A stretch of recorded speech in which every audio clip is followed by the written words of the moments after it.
ETV ప్రేక్షకులకి నమస్కారం.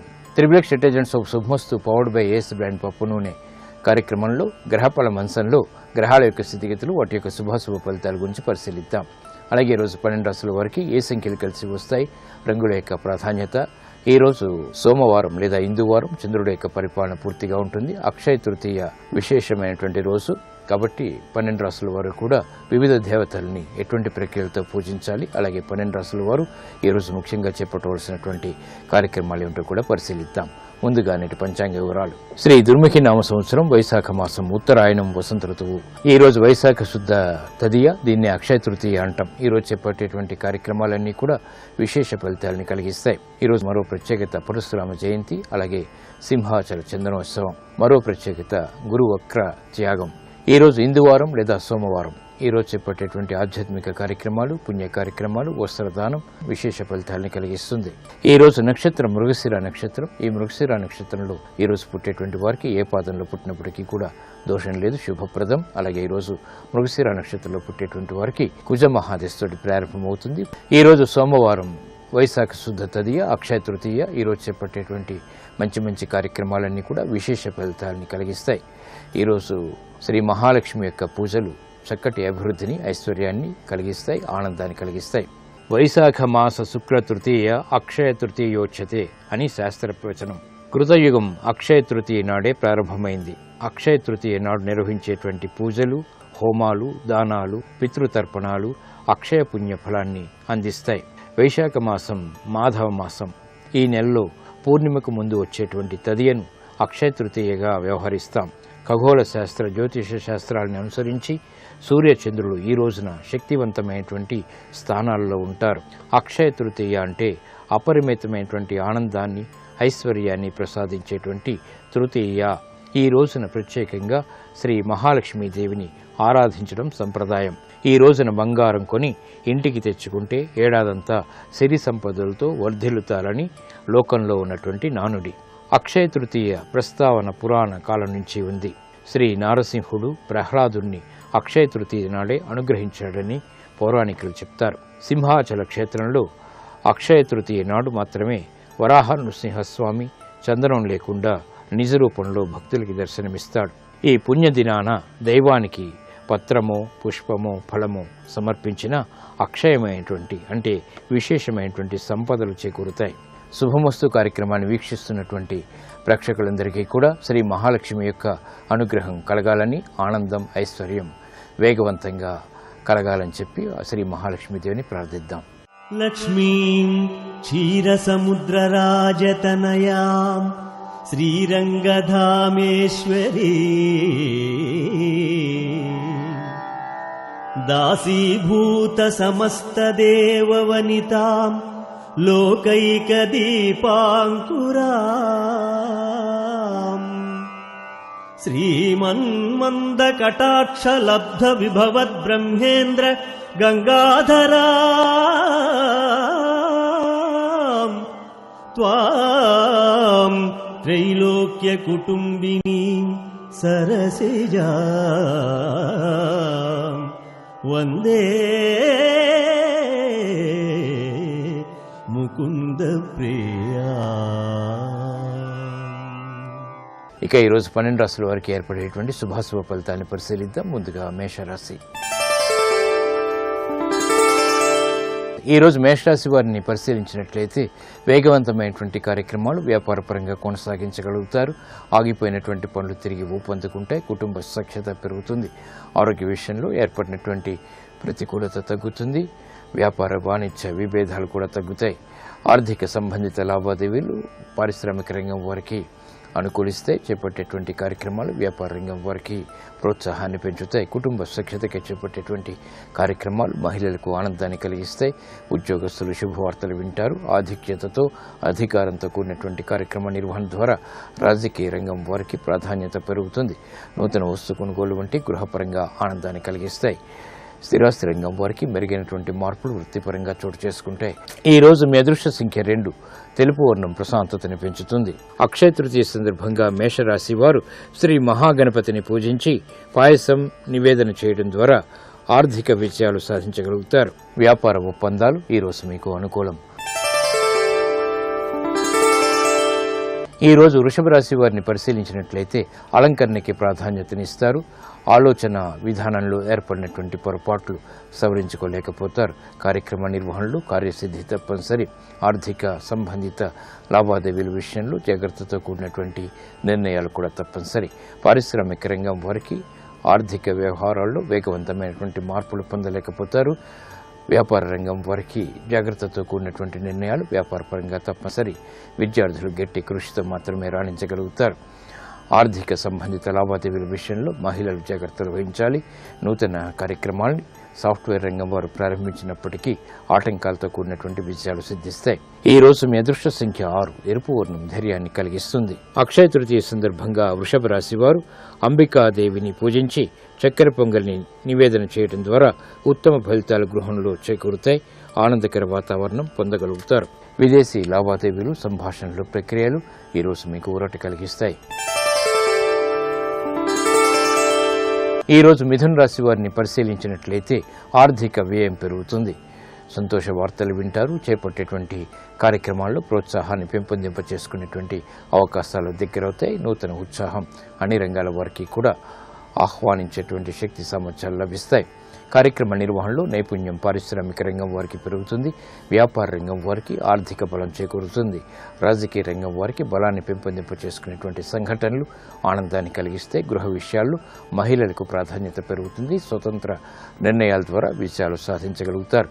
స్వశక్తితో కూడినటువంటి విజయాలు విద్యార్థులు పొందగలుగుతారు. ఆర్థిక సంబంధిత లావాదేవీలు స్థిరాస్తి రంగం వారికి కలిసి వస్తాయి. వ్యవసాయ రంగం వారికి మెరుగైనటువంటి మార్పులు చోటు చేసుకుంటాయి. ఈ రోజు మీ అదృష్ట సంఖ్య 1. ఎరుపు వర్ణం ధైర్యాన్ని కలిగిస్తుంది. అక్షయ తృతీయ సందర్భంగా మిథున రాశి వారు శ్రీ లక్ష్మీనారాయణని పూజించి పులిహోరని నైవేద్యంగా నివేదించడం ద్వారా ఆర్థిక విజయాలు సిద్ధిస్తాయి. గృహంలో ప్రశాంత పరిస్థితుల్ని ఆహ్వానించగలుగుతారు. ఆర్థిక లావాదేవీలు, సంభాషణలు, ప్రక్రియలు ఈరోజు మీకు లాభదాయకం.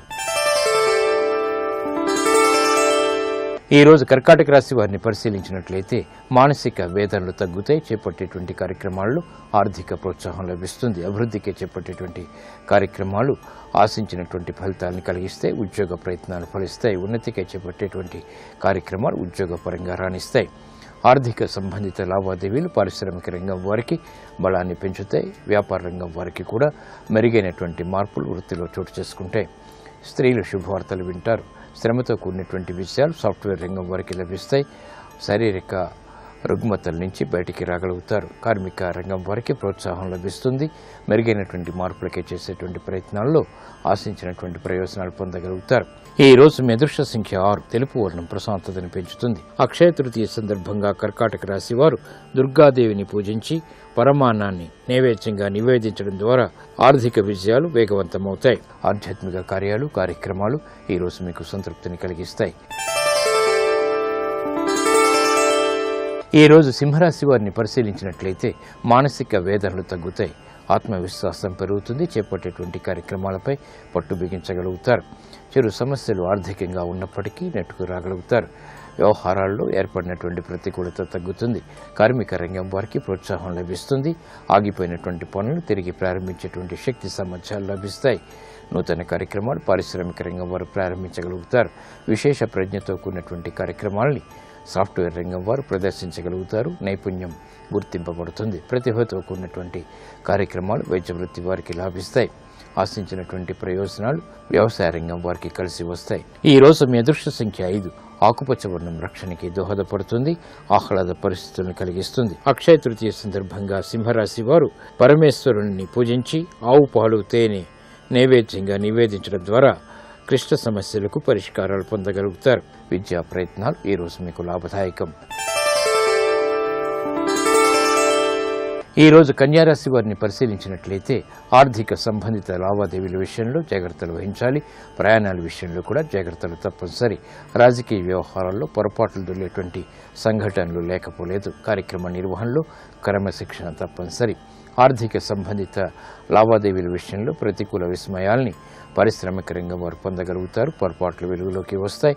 వ్యాపార అభివృద్ధికి చేపట్టేటువంటి కార్యక్రమాల్లో వ్యాపార రంగం వారికి నత్తనడక కొనసాగుతుంది. చేపట్టేటువంటి కార్యక్రమాలపై స్థిరాస్తి రంగం వారికి స్థిరత్వం తగ్గుతుంది. కార్యక్రమ నిర్వహణలో క్రమశిక్షణ వైద్య వృత్తి వారికి లోపిస్తుంది.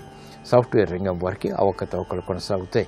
జాగ్రత్తతో కూడినటువంటి నిర్ణయాలు ప్రతి రంగం వారు పాటించడం ద్వారా శ్రేయస్సు లభిస్తుంది. ఈ రోజు మీ అదృష్ట సంఖ్య 9. ఎరుపు వర్ణం ధైర్యాన్ని కలిగిస్తుంది.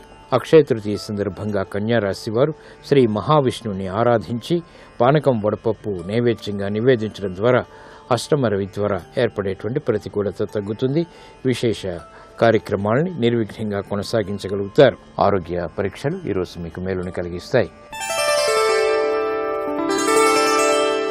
ఈ రోజు తులారాశి వారిని పరిశీలించినట్లయితే సంభాషణల విషయంలో జాగ్రత్తలు వహించాలి. స్థిరాస్తి విషయాల్లో ఏర్పడినటువంటి ప్రతికూలత ప్రబలమవుతుంది. వ్యయం పెరుగుతుంది. ఆదాయాన్ని ఆశించినంతగా పొందలేకపోతారు. క్రమశిక్షణతో కూడినటువంటి కార్యక్రమ నిర్వహణ తప్పనిసరి. వ్యాపార రంగం వారికి అభివృద్ధికై చేపట్టేటువంటి కార్యక్రమాల్లో మొదట ప్రోత్సాహం, తర్వాత నిరుత్సాహం ఉంటాయి. అయినప్పటికీ ప్రతికూల పరిస్థితులు సద్దుమణుగుతాయి. ఆర్థిక సంబంధిత లావాదేవీల విషయంలో పారిశ్రామిక రంగం వారు జాగ్రత్తలు వహించాలి. విద్యార్థులకి క్రమశిక్షణ తప్పనిసరి. మహిళలు ప్రోత్సాహాన్ని ప్రయత్నపూర్వకంగా పొందగలుగుతారు. చేపట్టేటువంటి కార్యక్రమాలు న్యాయవాద వృత్తి వారికి మాత్రం కలిసి వస్తాయి. ఆదాయాన్ని పెంపొందింప చేసుకునేటువంటి మార్గాలు స్థిరాస్తి రంగం వారికి సులభతరమవుతాయి.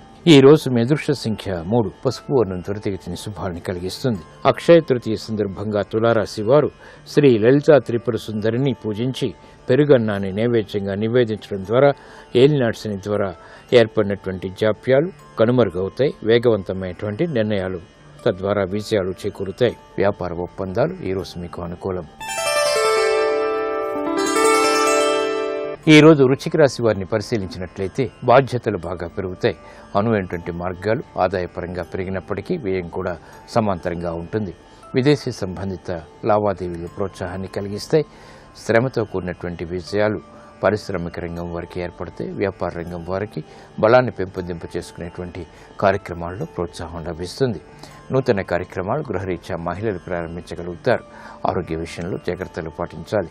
వైద్య వృత్తి వారికి అభివృద్ధి గోచరిస్తుంది. వ్యయాన్ని నియంత్రించగలుగుతారు. కార్యక్రమ నిర్వహణలో సాఫ్ట్వేర్ రంగం వారికి ప్రతికూల పరిస్థితులు ఎదురైనప్పటికీ స్ఫూర్తితో కూడినటువంటి నిర్ణయాల ద్వారా ఎదుర్కోగలుగుతారు. ఈ రోజు మీ అదృష్ట సంఖ్య 6. తెలుపు వర్ణం ప్రశాంతతను పెంచుతుంది. అక్షయ తృతీయ సందర్భంగా వృశ్చిక రాశి వారు శ్రీ సుబ్రహ్మణ్య స్వామిని పూజించి నువ్వులు బెల్లంతో చేసినటువంటి చిమ్మిల్ని నైవేద్యంగా నివేదించడం ద్వారా ఆర్థిక బాధలు తొలగుతాయి. కోర్టు సంబంధిత వ్యవహారాలు, ప్రక్రియలు, సంభాషణలు ఈరోజు మీకు అనుకూలం. ఈ రోజు ధనుస్సు రాశి వారిని పరిశీలించినట్లయితే వ్యవహారాల్లో చుక్కెదురు పరిస్థితుల్ని అధిగమించగలుగుతారు. మానసిక ప్రశాంతతకి చేపట్టేటువంటి కార్యక్రమాలు కలిసి వస్తాయి. పిల్లల అభివృద్ధి ఆనందాన్ని కలిగిస్తుంది. నూతన కార్యక్రమాలు గృహపరంగా ప్రశాంతతను పెంచుతాయి. పారిశ్రామిక రంగం వారికి అభివృద్ధి గోచరిస్తుంది. అయినప్పటికీ అశాంతి పరిస్థితులు కూడా వెన్నంటి ఉంటాయి. వ్యవసాయ రంగం వారికి సానుకూల పరిస్థితులు కొనసాగుతాయి. ఆర్థిక బలం వ్యాపార రంగం వారికి చేకూరుతుంది. చేపట్టేటువంటి కార్యక్రమాలు మహిళలకు ప్రోత్సాహాన్ని కలిగిస్తాయి. ఆత్మవిశ్వాసాన్ని కూడా పెంచుతాయి. ఈ రోజు మీ అదృష్ట సంఖ్య 3. పసుపు వర్ణం త్వరితగతిని శుభాలను కలిగిస్తుంది. అక్షయ తృతీయ సందర్భంగా ధనుస్సు రాశి వారు శ్రీ దక్షిణామూర్తిని పూజించి వివిధ రకాల ఫలాలు నైవేద్యంగా నివేదించడం ద్వారా శుభ పరిణామాలని ఆహ్వానించగలుగుతారు. విద్యా ప్రయత్నాలు ఈరోజు మీకు అనుకూలం. ఈ రోజు మకర రాశి వారిని పరిశీలించినట్లయితే ఆర్థిక సంబంధిత లావాదేవీలు కలిసి వస్తే అవమానకర సంఘటనలు ఉన్నప్పటికీ నెట్టుకు రాగలుగుతారు. శత్రు భీతి తగ్గుతుంది. కోర్టు సంబంధిత వ్యవహారాల్లో విజయాలు సాధించగలుగుతారు. లాభదాయకమైనటువంటి కార్యక్రమ నిర్వహణ వ్యాపార పరంగా వ్యాపార రంగం వారికి కలిసి వస్తుంది. నూతన ఆశలను చిగురింపచేసేటువంటి పరిస్థితులు ఆర్థికంగా పారిశ్రామిక రంగం వారికి కొనసాగుతాయి. చేపట్టేటువంటి కార్యక్రమాలు విద్యార్థులకి బలాన్ని పెంచుతాయి. సంబంధిత కార్యక్రమాల్లో ఏర్పడినటువంటి ప్రతికూలత మహిళలకు తగ్గుతుంది. ఆర్థిక సంబంధిత లావాదేవీలు స్థిరాస్తి రంగం వారు పెంపొందింప చేసుకోగలుగుతారు. నూతన స్నేహాల ద్వారా లబ్ధి చేకూరుతుంది. ఈ రోజు మీ అదృష్ట సంఖ్య 9. ఎరుపు వర్ణం ధైర్యాన్ని కలిగిస్తుంది. అక్షయ తృతీయ సందర్భంగా మకర రాశి వారు శ్రీ హనుమంతుణ్ణి పూజించి మామిడి పండ్లను నైవేద్యంగా నివేదించడం ద్వారా లాభదాయకమైనటువంటి కార్యక్రమ నిర్వహణ తద్వారా విజయాలు చేకూరుతాయి. ఉద్యోగ ప్రయత్నాలు ఈరోజు మీకు లాభదాయకం. ఈ రోజు కుంభరాశి వారిని పరిశీలించినట్లయితే ధైర్యంతో కూడినటువంటి కార్యక్రమ నిర్వహణ తద్వారా విజయాలు సాధించగలుగుతారు. రాజకీయ వ్యవహారాల్లో నెగ్గుకు రాగలుగుతారు. విదేశీ సంబంధిత లావాదేవీలు కలిసి వస్తాయి. ప్రయాణాల ద్వారా ప్రయోజనాలు సాధించగలుగుతారు. ఆరోగ్యంలో అనుకూల మార్పులు చేకూరుతాయి, ఆనందాన్ని కలిగిస్తాయి. పారిశ్రామిక రంగం వారికి సాహస నిర్ణయాల ద్వారా విజయాలు దగ్గరవుతాయి. వ్యాపార రంగం వారికి చేపట్టేటువంటి కార్యక్రమాల్లో లాభాలను పెంపొందింపచేసుకునేటువంటి ప్రక్రియలు కలిసి వస్తాయి. నూతన కార్యక్రమాలు విద్యార్థులు ప్రారంభించగలుగుతారు. ఆత్మవిశ్వాసం పెరుగుతుంది. మహిళలు ఆనందకర వాతావరణం గృహరీత్యా పెంపొందింపచేసుకోగలుగుతారు. స్వతంత్ర నిర్ణయాలు తద్వారా ప్రాధాన్యత పెరుగుతాయి. ఈ రోజు మీ అదృష్ట సంఖ్య 1 ఎరుపు వర్ణం ధైర్యాన్ని కలిగిస్తుంది. అక్షయ తృతీయ సందర్భంగా కుంభరాశి వారు శ్రీ వెంకటేశ్వర స్వామిని పూజించి పొంగలిని నైవేద్యంగా నివేదించడం ద్వారా ఆర్థిక విజయాలు దగ్గరవుతాయి. గృహ శాంతి సౌఖ్యాలు పెంపొందింపచేసుకోగలుగుతారు. వాహన నిర్ణయాలు ఈరోజు మీకు అనుకూలం. ఈరోజు మీనరాశి వారిని పరిశీలించినట్లయితే వ్యయాన్ని నియంత్రించలేకపోతారు. ఆశించినటువంటి ఆదాయం కూడా సమాంతరంగా పొందగలుగుతారు. చేపట్టేటువంటి కార్యక్రమాలు ఆర్థికంగా ప్రోత్సాహాన్ని కలిగిస్తాయి. శత్రుభీతి తగ్గుతుంది. కోర్టు సంబంధిత వ్యవహారాల్లో మొదట ప్రతికూలత, తర్వాత అనుకూలత కొనసాగుతాయి. న్యాయవాద వృత్తి వారికి అనుకున్నవి సాధించగలుగుతారు. వృత్తిలో అభివృద్ధి గోచరిస్తుంది. చేపట్టేటువంటి కార్యక్రమాలు సాఫ్ట్వేర్ రంగం వారికి కూడా కలిసి వస్తాయి. విదేశీ సంబంధిత లావాదేవీల్లో ప్రాముఖ్యత పెరుగుతుంది. ఆశించినటువంటి ప్రయోజనాలు మహిళలు పొందగలుగుతారు. ఉద్యోగస్తులకి శుభ సంఘటనలు చోటు చేసుకుంటే ఆశించినటువంటి ప్రయోజనాల్ని క్రమక్రమంగా పొందగలుగుతారు. ఈ రోజు మీ అదృష్ట సంఖ్య 2 తెలుపు వర్ణం ప్రశాంతతను పెంచుతుంది. అక్షయ తృతీయ సందర్భంగా మీనరాశి వారు శ్రీ మహాలక్ష్మిని పూజించి క్షీరాన్నాన్ని నైవేద్యంగా నివేదించడం ద్వారా వేగవంతమైన అనుకూల మార్పులు పొందగలుగుతారు. ఆర్థిక లావాదేవీలు, సంభాషణల ప్రక్రియలు ఈరోజు మీకు లాభదాయకం.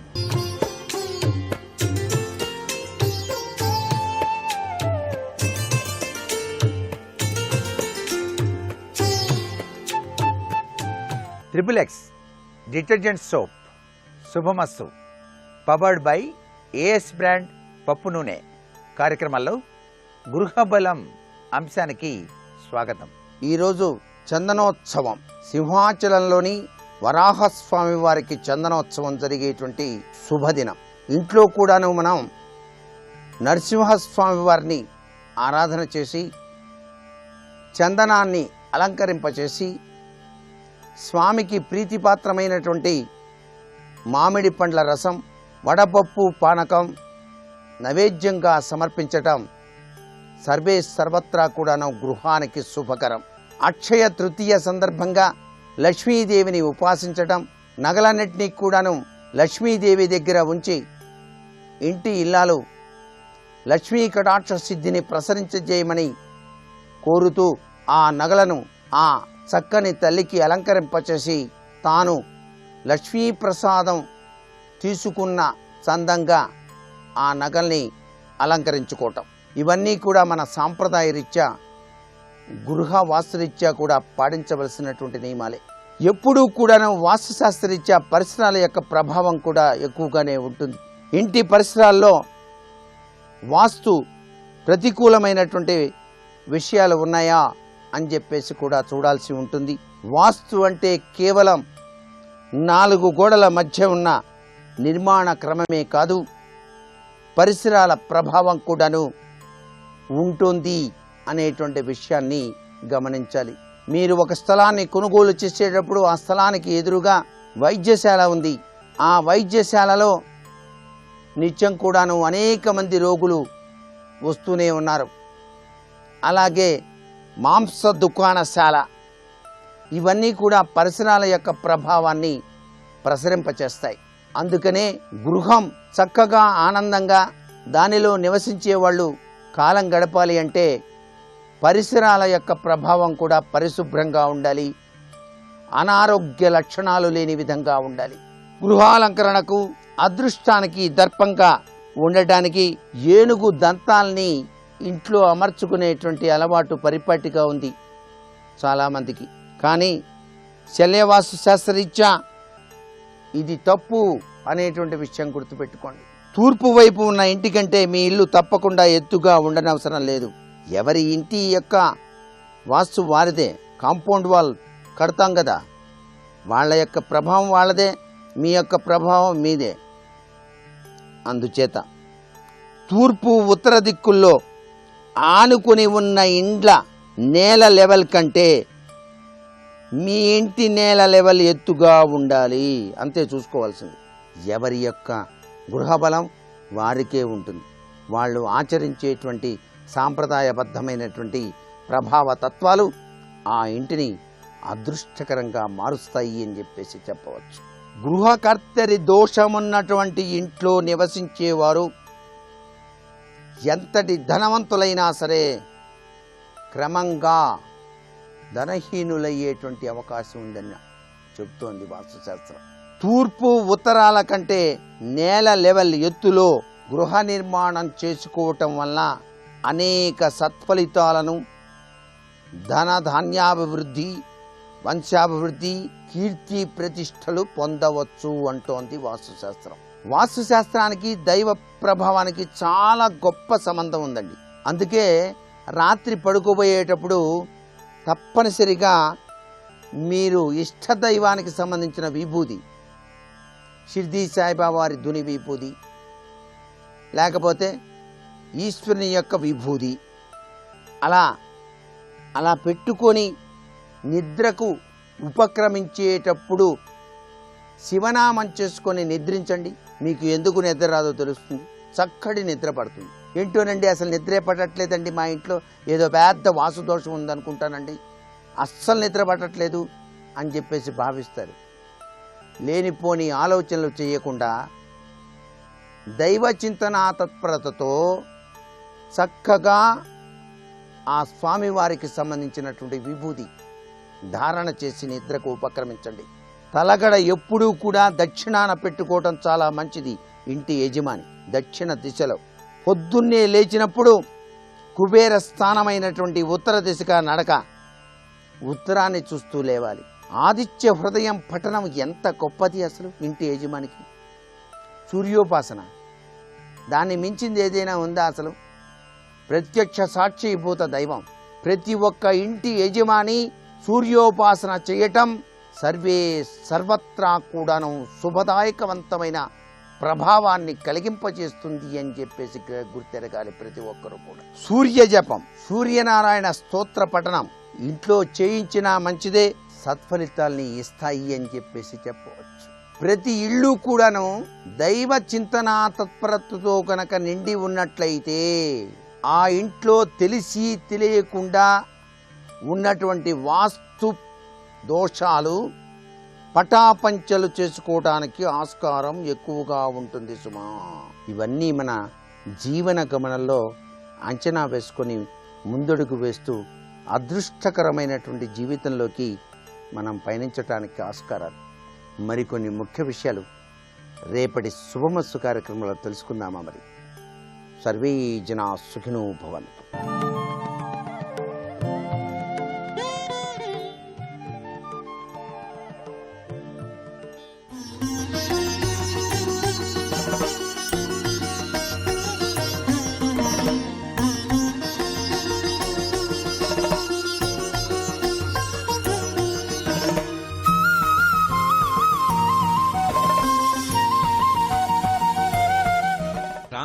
చంద్ర సమాన కాంతి వదన. ఒకటి, మన మనసుని ఆమెయే లాక్కుంటుంది, మనం కష్టపడి మనసు పెట్టక్కర్లేదు. రెండు, మంచి సంస్కృతిని, ఉత్తమమైన భావజాలమును ఇస్తుంది. ఎందుకనో తెలుసా? కదలికలు ఏవైనా శక్తి, కదలికలన్నీ ఆగిపోతే శివుడు. ఇది బాగా గుర్తుపెట్టుకోండి. ఒక గంభీరమైన మాట చెప్పాను నేను. ఒక చెరువు ఉందనుకోండి, ఏ అలా లేదు, అద్దం పెట్టేసినట్టు ఉండిపోయింది, అది శివుడు. పక్కనున్న చెట్టు మించి ఓ ఎండుటాకు పడింది. ఎండుటాకంటే ఎంత బరువు ఉంటుంది? అయినా ఎండుటాకు పడితే చిన్న తరంగం వస్తుంది. ఆ చిన్న తరంగం వచ్చిందనుకోండి, అమ్మవారు వచ్చింది. కదలిక, కదలికలన్నీ అమ్మవారు, కదలికలు లేనితనం అయ్యవారు. కదలికలన్నీ ఉండాలి, ధర్మం. అందుకే ధర్మిణి, ధర్మవర్ధిని. కదలికలన్నీ ధర్మబద్ధము కావాలి. అది చివరికేమవుతుంది? ధర్మము సత్యమునకు తీసుకెడుతుంది. సత్యమేమవుతుంది? కదలికలు ఉండవు. చలనచిత్రములన్నీ కదలని తెర మీద కనబడతాయి. చలనచిత్రం అయిపోయిన తర్వాత తెర తెల్లగా అలాగే ఉంటుంది, దానికి ఏ సంబంధం లేదు, ఏం కనపడలే, తాను కదలిక లేకుండా ఉంటుంది. సత్యం శివం సుందరం, అది ఆత్మ అలాగే ఉంటుంది. ఆ సత్యము అందడానికి ధర్మము వైపుకి ప్రయాణం చేయిస్తుంది. అలా చేయించగలిగిన తల్లి ఎవరున్నదో, ఆ కదలికలను ఇవ్వగలిగిన తల్లి ఎవరున్నదో ఆమె చల్లని తల్లిగా అనుగ్రహిస్తుంది. మనకి ఈ దేశంలో ఒక సంప్రదాయం ఉంది, ఏదైనా చల్లని తనం చేతనే ఆశీపురస్సరంగా మాట్లాడతారు. నీ కడుపు చల్లగా ఉండాలి, మీ అమ్మ కడుపు చల్లగా ఉండాలి, నీ మనసు చల్లగా ఉండాలి, నీ బిడ్డలు చల్లగా ఉండాలి, నీ కళ్ళు చల్లని కళ్ళు, నీ చూపులు చల్లని చూపులు. అంటే ఏమిటి? చల్లబడిపోయిందంటే ఏదో అమంగళకరమని కాదు. అక్కడ చల్లని చూపు, కడుపు చల్లగా ఉండడం అంటే మంగళప్రదత్వం, నువ్వు శుభములను ఇచ్చేటటువంటి దానివి అని చెప్పడానికి చల్లని తల్లివి అంటారు. భవాని ఉందనుకోండి, భవుని భార్య, ఆమె బ్రతికిస్తుంది. ఎలా? నీటి రూపంలో ఉంటుంది, అందుకే నీరు చల్లగా ఉంటుంది. భవాని చల్లగా ఉంటుంది. అందుకే చల్లతనం ఎక్కడుందో అక్కడ అమ్మవారు ఉంది, బ్రతికించే లక్షణం ఉంది. అమ్మా, ఆ చంద్రుని యొక్క కిరణములలోని చల్లతనంలో ఎవరున్నారో తెలుసా? నువ్వున్నావు. నువ్వుండి మా మనసులను చల్లపరుస్తున్నావు, ఉద్వేగములను అణచేస్తున్నావు. మేము అశాంతి పొందకుండా మా అవసరములను తీర్చగలిగినటువంటి ప్రసన్నమూర్తివి. ఇది చెప్పడానికి రాకాచంద్ర సమాన కాంతి వదన. అంతేనా? కాదు, అందులో ఒక పెద్ద అంతరార్థం ఉంది. చంద్రుని యొక్క కిరణములలోంచి అమృతస్రావం అవుతుంది. అందుకే సుధాకర అని ఒక పేరు. సుధా అంటే అమృతం. సుధాలేపస్యూతి పరిణమతి రాకాహిమకర అని శంకరులు. సుధాలేపస్యూతి అంటే అమృతము జాలువారుతూ ఉంటుంది ఆయనలోంచి. ధవళేశ్వరంలో రాజమండ్రి దగ్గర ఒక మూర్తి ఉంటాడు. 2 చేతులతో అమృతాన్ని పట్టుకుని పైన చంద్రుల్లోంచి అమృతం కారుతుంటే ఇలా 2 చేతులతో పట్టుకుని మీద పోసుకుంటూ ఉంటాడు. మళ్ళీ మీద నుంచి కారుతున్న అమృతాన్ని మళ్ళీ పట్టుకుని మళ్ళీ పోసుకుంటుంటాడు. 4 చేతుల్లో 4 కలశలు పట్టుకు కూర్చుంటాడు. ధవళ విషం ఇందోర్ మండలే సన్నివిష్టం భుజగవలయహారం భస్మదిగ్ధాంగమీశం మృగయ పరశుపాణిం చారు చంద్రార్ధమౌడిం హృదయ కమల మధ్యే సతతం చింతయామి. ఆయనలోంచి అమృతం వస్తూ ఉంటుంది. అందుకే రుద్రాధ్యాయం చెప్పేటప్పుడు కూడా ప్రార్థనా శ్లోకం చెప్తారు. ఆ పాతాళ నభస్థలంత భవన బ్రహ్మాండమా విస్ఫుర జ్యోతిస్ఫాటికలింగమౌళి విలసత్పూర్ణిందువంతామృతై హస్తోకప్లుతమేకమీశమనిశం రుద్రానువాకాంజపం ధ్యాయేత్ ఈప్సిత సిద్ధయే ధ్రువపదం విప్రోభిషించేచ్చివం బ్రహ్మాండ వ్యాప్త దేహాభసిత హిమరుచాభాసమానాభుజంగై కంఠే కాళాః కపర్దాః కలిత శశికళశ్చండకోదండహస్తాః త్రక్షా రుద్రాక్షమాలా సులలిత వపుష సంభవా మూర్తిభేదా రుద్రాశ్రీ రుద్రసూక్త ప్రకటిత విభవాన ప్రయచ్చస్తు సౌఖ్యం అంటారు. అది అమ్మవారి అనుగ్రహం. ఎందుకో తెలుసా? అమ్మవారి గురించి చెప్పడం మొదలుపెట్టినప్పుడు మీరు తిన్నగా అమ్మవారి గురించి మొదలుపెట్టారనుకోండి, ఆవిడ ఇలా ముఖం తిప్పుకుంటుంది. ఆవిడికి ఇష్టం ఉండదు. ఆవిడ మహాపతివ్రత. ఆవిడ గురించి చెప్పడానికి ముందు శివుడి గురించి మాట్లాడితే ఆవిడ ప్రసన్నురాలు అవుతుంది. తన భర్త గురించి చెప్పాలి ముందు. అందుకే సరస్వతీదేవి ఎప్పుడూ ఆవిడ దగ్గర కూర్చుని ఆవిడ గురించి పాడదు. విపంచాగాయంతి వివిధమపదానం పశుపతే. శివుడి గురించి పాడుతుంది, ఆవిడ సంతోషిస్తుంది. ఓ అంటుంది. ఆవిడ గురించి మాట్లాడింది అనుకోండి, తల ఇలా తిప్పుకుంటుంది. నేను నా గురించి మాట్లాడుతుంది ఏమిటి అని. కాబట్టి అది ఆవిడ అనుగ్రహం. ఆవిడ తనకేది కావాలో అది అలా చేయించుకుంటుంది. కదలికలు తీసుకొస్తుంది, ప్రచోదనం చేస్తుంది. ఆ అమృతము స్రవిస్తుంది. అమృతం అన్న మాటకు అర్థం ఏమిటి? ఇక పుట్టవలసిన అవసరం లేనితనం కాదు. అందుకే కదా లోకంలో ఒక మాట అంటుంటారు, ఇక పునర్జన్మ ఉండకూడదు, నేను అమృతత్వాన్ని పొందాలి అంటారు. అమృతత్వం అంటే ఇక మృత్యువు లేని స్థితిని పొందాలి. అంటే ఇప్పుడు ఆవిడ ఏమివ్వగలదు అంటే మృత్యువు లేని స్థితిని ఇవ్వగలదు. అంటే ఇది పుట్టేశాను కదా, మరి అందుకని ఆఖరిసారి శరీరం పడిపోతుంది. ఇది చివరిసారి శరీరం పడిపోవడం. ఇక మళ్ళీ చావడానికి శరీరం వస్తే కదా, ఇక మళ్ళీ పుట్టవలసిన అవసరం ఉండదు. మళ్ళీ పుట్టవలసిన అవసరం లేకుండా అమృతత్వమును ఇవ్వగలిగినటువంటి శక్తి కలిగినటువంటి ఓ తల్లి అని చెప్పడానికి రాకాచంద్ర సమాన కాంతి వదన. ఆవిడ్ని పౌర్ణమి చంద్రబింబంలా ఉన్నటువంటి ముఖమున్నదానా అని కీర్తించడంలో మనం పరమ సంతోషంగా ఆవిడ దగ్గర మనసు పెట్టవచ్చు, భయం లేదు. అందుకే మీరు ఎప్పుడైనా ఒక విషయం జ్ఞాపకం పెట్టుకోండి, లోకంలో తెలిసున్నవాడు తెలియనివాడు ఎవరైనా ఆరాధించేది ఎవరినంటే అమ్మవారిని ఆరాధిస్తారు తప్ప మిగిలిన రూపాలను ఆరాధించారు. ఏమీ తెలియనివాడు ఉన్నాడు అనుకోండి, పోలేరమ్మ, తలుపులమ్మ, మరిడమ్మ, నూకాలమ్మ. నూకాలమ్మ అంటే ఈ ఊళ్ళో నేను అన్నం తింటున్నానంటే ఆ తల్లి నాకు నూకలు పెట్టిన తల్లి ఏం చేస్తాడు, ఏడాదికి ఓసారి వెళ్ళి డప్పు వాయించి ఆవిడ దగ్గర వేపమంటలు కట్టి పట్టుకెళ్ళి ఏదో ఆ వాడికి ఉన్నది నైవేద్యం పెట్టి వస్తాడు. అక్కడేం పెద్ద వైదికమైనటువంటి ఆచారం ఉండాలని నియమం లేదు. కానీ అందరికీ అన్నం పెట్టిన తల్లి, ఊరికి అధిష్టాన దేవత నూకాలమ్మ, తలుపులమ్మ. తలుపులు వేసేసాను అనుకోండి, లోపల బయటికి వెళ్ళవు, బయటికి లోపలికి రావు. లోపల ఉన్న అలక్ష్మి బయటికి వెళ్ళిపోవాలి, బయట నుంచి యోగం కలగాలి, నాకు మనవడు కావాలి, నేను శుభవార్త వినాలి కదూ, ఆ శుభం నాకు మనవడు రావాలి లోపలికి. తలుపులు తీసుకుని తాత అంటే వాడు పరిగెత్తుకు రావాలి, యోగం నాకు మనవడు పుట్టాడు అంటే అది ఇవ్వగలిగినది. తలుపులు తీసి మనవడినిచ్చింది తలుపులమ్మ, ఇంట్లో అలక్ష్మిని బయటికి తోసేసింది తలుపులమ్మ. పోలేరమ్మ, ఆసురీ శక్తులు ఊళ్ళో తిరగకుండా ఆవిడ తిరుగుతుంటుంది. ఇప్పటికీ కాశీపట్నంలో వారాహి తిరుగుతుంది. తెల్లవారుజాము తలుపులు వేసేసి పూజ చేసి తలుపులు వేసి వెళ్ళిపోతారు పడుకుంటుందని. అది దగ్గర నుంచి తలుపు తీస్తే మనం అసలు నిలబడి చూడలేము వారాహిని, అంత భయం. అందుకని మేడెక్కి మేడమించి కన్నంలోంచి చూస్తారు వారాహిని. కాశీపట్నంలో తిరుగుతుంది ఆవిడ.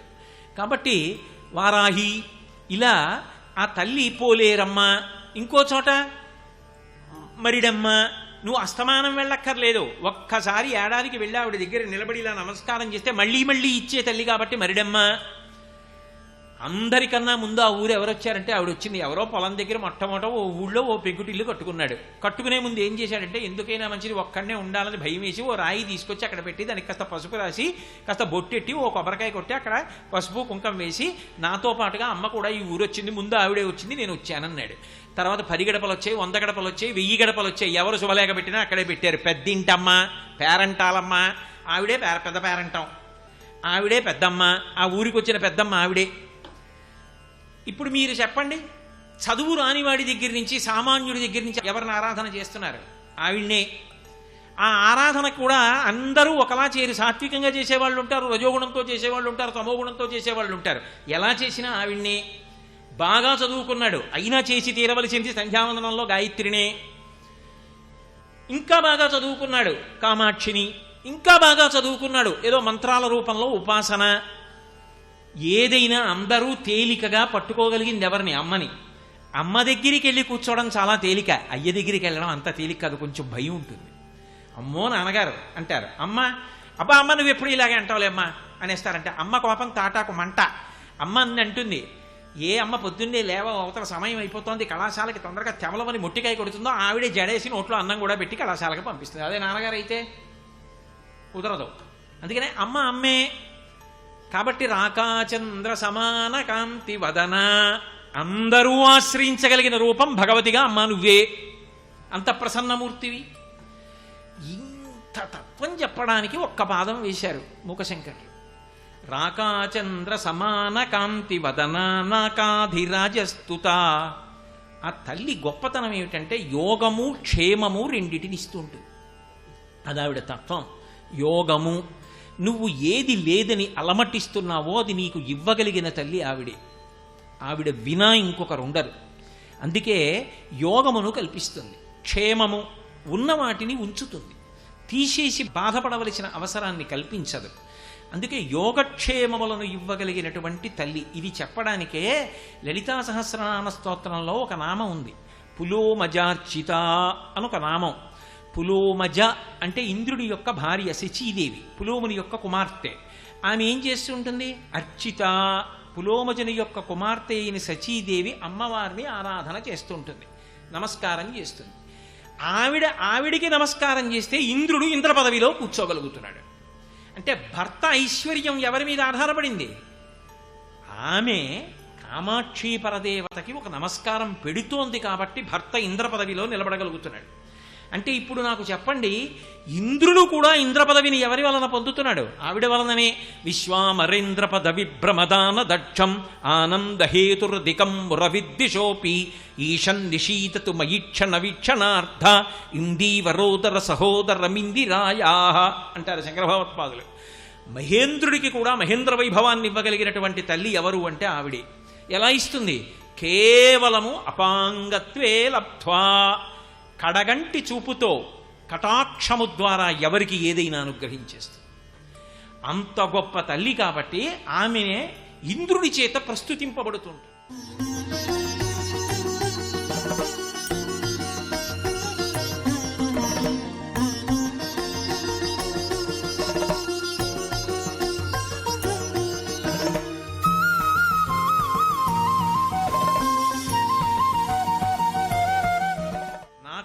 నాకాధిరాజస్తుత.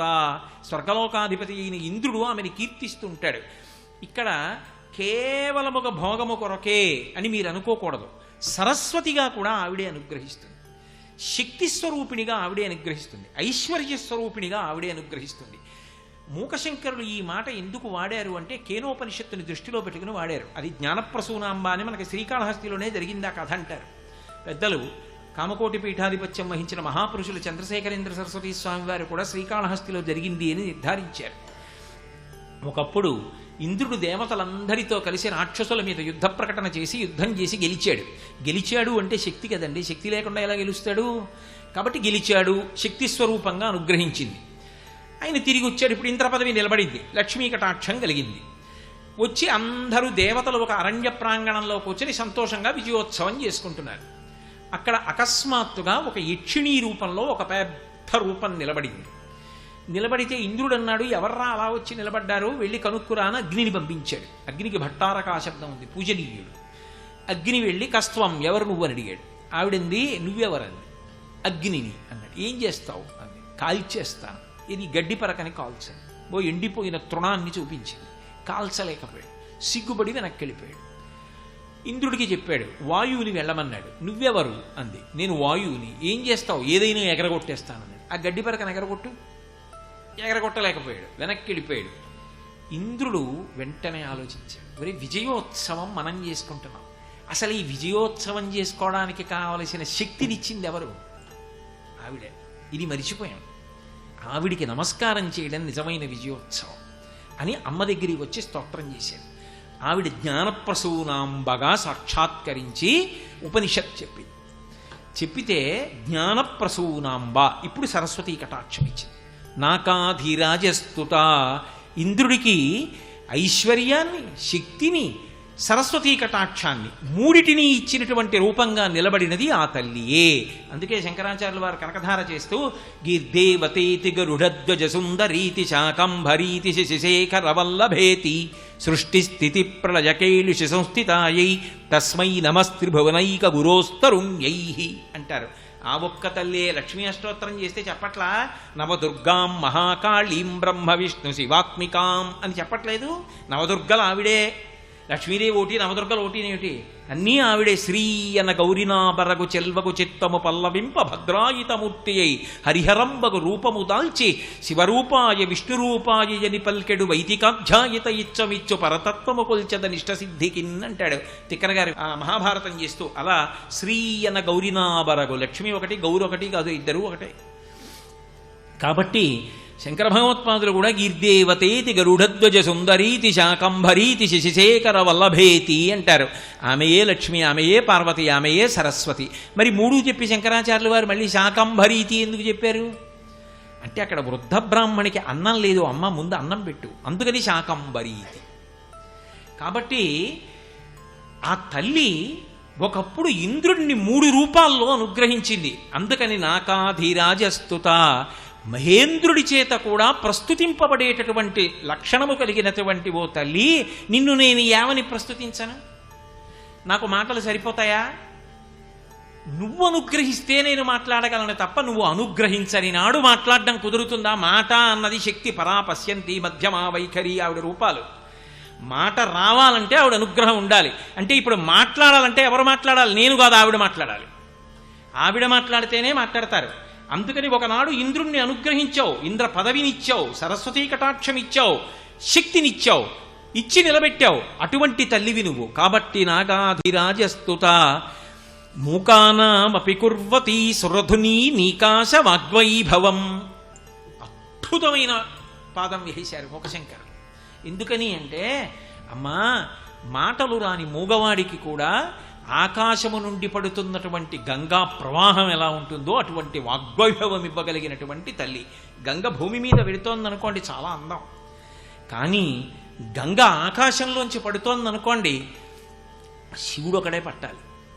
అప్పుడు తల ఎవరూ పెట్టలేరు. పెట్టలేకపోతే ఏం చేశారు? గంగ వైభవం ఏం పోలేదు, ఇలా చెయ్యి పెట్టి చల్లుకున్నారు. చల్లుకుంటే ఏమైపోయింది? ఉత్తమ లోకాలకు వెళ్ళిపోయారు. అంతే, సర్వపాపములు పోయి. భవాంగపతితంతో యం పవిత్రమ ఇతిపస్పృశు అంటారు వాల్మీకి మహర్షి రామాయణంలో. గంగకంత శక్తి ఎక్కడి నుంచి వచ్చింది అంటే శివుడి యొక్క శరీరములకు తగిలింది కాబట్టి అని చెప్పారు. నేను చెప్పట్లేదు, వాల్మీకి మహర్షి చెప్పింది చెప్తున్నాను. కాబట్టి ఆకాశంలోంచి పడుతున్న గంగ జరితో పడిపోతుంది. అలా ఉంటుంది అసలు గంగావతరణం. వాల్మీకి మహర్షిని వింటుంటే ఆశ్చర్యపోతాం. రంగతుంగ తరంగ సంఘములతో రంజిల్లు ఘోషంబుతో బంగారంబుకు పొంగుతో నురగతో పువ్వాట తుంపర్లతో భంగుల్ సల్పుచు జంఘలించుతను ఆకాశము నుండి జారన్ గంగమ్మను దల్చితే శరమునన్ రంజిల్లుతున్ శంకరా అని మహానుభావుడు గంగావతరణాన్ని వర్ణించినప్పుడు కవి వర్ణిస్తారు. అలా పడుతుంది గంగ. అటువంటి గంగ పరమ పవిత్రం, ఏదో జలప్రవాహం కాదు. అమ్మా, నువ్వు మాట్లాడించిన మాటలు అలా ఉంటాయి. ఆ మాటలు పరమ పవిత్రములవుతాయి, అవతల వారికి ఉద్ధరణ హేతువులవుతాయి. అంత గొప్ప మాట, అంత పవిత్రమైన మాట ఎందువలన వస్తుందో తెలుసా? నీ అనుగ్రహం వల్ల వస్తుంది. ఎవరికి వస్తుందో తెలుసా? నోరున్నవాడికి, మాటలు వచ్చిన వాడికి కాదమ్మా. మూకానామపి, అపి అంటే కూడా అని సంస్కృతంలో. మూకానామపి, మూగవాడికి వస్తుందమ్మా నువ్వు తలుచుకుంటే. ఎవరు మూగవాడు? శంకరులు సౌందర్యలహరిలో చెప్తారు. కదా కాళీ మాథ కదయ కలితాలక్తకరసం పిబేయం విద్యార్థీ తవ చరణ నిర్నీజన జలం ప్రకృత్యా మూకానామపి చ కవితా కారణతయా కథా దత్తే వాణీ ముఖ కమలతాంబూల రసతాం అన్నారు. రంజకత్వం కోసం స్త్రీలు తమ పాదములకు పారాణి పెట్టుకుంటారు. అమ్మవారి యొక్క పాదౌ పూజయామి అన్నాననుకోండి, అమ్మ పాదయోః పాద్యం సమర్పయామి అన్నాననుకోండి, నేను నాకు అడిగేది తల్లి అనుగ్రహించాలా వద్దా? పరాశర భట్టర్లు శ్రీగురురత్నకోశం చేస్తూ అంటారు.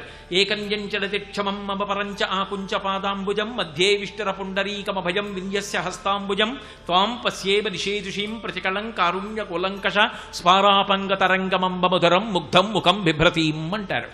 ఆ తల్లి ఒక కాలు పైకెత్తి రెండవ తొడ కింద పెట్టుకుని కూర్చుంటుంది. అమ్మా, నీ రెండు పాదములు పూజ చేస్తానమ్మా అంటే ఆవిడ అనుగ్రహించి వదలాలి రెండు పాదాలు. చీర కుచ్చిళ్ళు కొద్దిగా ఇలా పైకి తీస్తే, నేను బంగారు పళ్ళెం పెడితే అందులో తల్లి పాదములు పెడితే, నా భార్య బంగారు చెంబుతో నీళ్లు పోస్తుంటే నేను నా కుడి చేత్తో ఆ తల్లి పాదములు ముట్టుకుని కడగాలంటే నాదా అధికారం, ఆవిడ అనుగ్రహమా? ఆవిడ అనుగ్రహించాలి. ఇప్పుడు నేను ఆవిడ పాదములు కడిగాను అనుకోండి, పళ్ళెంలో నీళ్లు ఎలా ఉంటాయి? ఎర్రగా ఉంటాయి. ఎందుకని? పారాయణ ఉంది ఆవిడ పాదాలకి. ఈ ఎర్రటి నీళ్లున్నాయి కదా, శంకరాచార్యులు వారంతటి వారన్నారు, పిబేయం విద్యార్థి తవ చరణ నిర్నీజన జలం. అమ్మా, ఎప్పుడు తాగుతానమ్మా కాళ్ళు కడిగిన నీళ్లు? మనకెప్పుడు ఉంటుంది అవకాశం అలా తాగడానికి? ఒక్క సువాసిని పూజ చేస్తే. సువాసిని పూజ చేసినప్పుడు సువాసిని కాళ్ళు కడుగుతాం. కడిగినప్పుడు పళ్ళెల్లో నీళ్లు అలాగే ఉంటాయి. ఆ నీళ్లు లోపలికి పుచ్చుకుంటే, ఈ శ్లోకం చెప్తూ పుచ్చుకుంటే, అది సరస్వతీదేవి తాంబూల చర్వణం చేస్తున్నప్పుడు ఉన్నటువంటి ఎర్రటి లాలాజనంతో సమానం. సరస్వతి కటాక్షం ఇచ్చేస్తుంది. అందుకే శంకరులంతటి వారు పిబేయం విద్యార్థి తవ చరణ నిర్నీజన జలం. అమ్మా, విద్యార్థినమ్మా, ఎప్పుడు తాగుతానమ్మా నీ కాళ్ళు కడిగిన నీళ్లు అన్నారు. ఆ తల్లి ఏం చెయ్యగలదు? మూకానామపి కుర్వతి సురధునీకాశ వాగ్వైభవం. అమ్మా, ఆకాశ గంగలాంటి వాగ్వైభవం ఇచ్చేస్తావమ్మా, నువ్వు అనుగ్రహించావా? ఇంకా నోట్లోంచి గంగా ప్రవాహమే అలా వస్తుందమ్మా వాగ్ధార. అది ఆ తల్లి అనుగ్రహం. అది ఆ అనుగ్రహం లేనినాడు ఒక్క విషయం స్ఫురణలోకి రాదు, ఏది మాట్లాడలేదు. అలా ఇచ్చింది ఎవరికి? మూకానామపి, మూగవాడికి కూడా ఇచ్చావు. ఎందుకంటున్నారు ఈ మాటలో? అసలు ఈ మూక పంచశరి చేసింది ఆయనే, మూకశంకర్లే చేశారు. ఆయన పేరేమిటో కూడా ఎవరికి తెలియదు. ఆయన మూగవారు పుట్టుకతో, ఆయనకి నోరు లేదు. ఆయన కామాక్షీదేవి ఆలయంలో కూర్చునేవారు. శుక్రవార మంటపం ఉంది, ఆ శుక్రవార మంటపంలో కూర్చునేవారు. శ్రీ విద్యోపాసకుడు ఒక ఆయన ఉన్నాడు. అమ్మవారి అనుగ్రహం పొందాలి, ఆవిడ దర్శనం చెయ్యాలనుకున్నాడు. ఆయనేమో పక్కన కూర్చుని జపం చేస్తూ ధ్యానంలో ఉన్నాడు. మూకశంకర్లు ఆయన పక్కన కూర్చున్నారు. ఆయన ఏదో మనసులో కాసేపు ధ్యానం చేసుకుంటున్నారు. కామాక్షి పరదేవత కాళ్ళి గజ్జలు గల్లు గల్లు అంటుండగా నడిచి వెడుతోంది లోపలికి. ఓ ముత్తుస్వామి దీక్షితారు వారు అంటారే, కుంజరగమని అంటారు. ఆవిడ నడుస్తుంటే ఏనుగు నడిచి వెడుతున్నట్టుంటుంది. అసలు ఆ కీర్తనకి నృత్యం చేస్తున్నప్పుడు చూడాలి. కంజదలాయతాక్షి కామాక్షి, దానికి కుంజరగమని అన్నప్పుడు నర్తకి వేదిక అంతా తిరుగుతుంది వలయాకృతిలో. ఆ తిరుగుతున్నప్పుడు పాదాల వంక చూస్తే పట్టుబట్ట కట్టుకుంటారేమో, పారాణి పెట్టుకుంటారేమో, ఆ నడుస్తున్నప్పుడు నర్తకీమణి పాదములు ఆ మంజీరముల సవ్వడి వింటుంటే కామాక్షి పాదములు కనపడతాయి.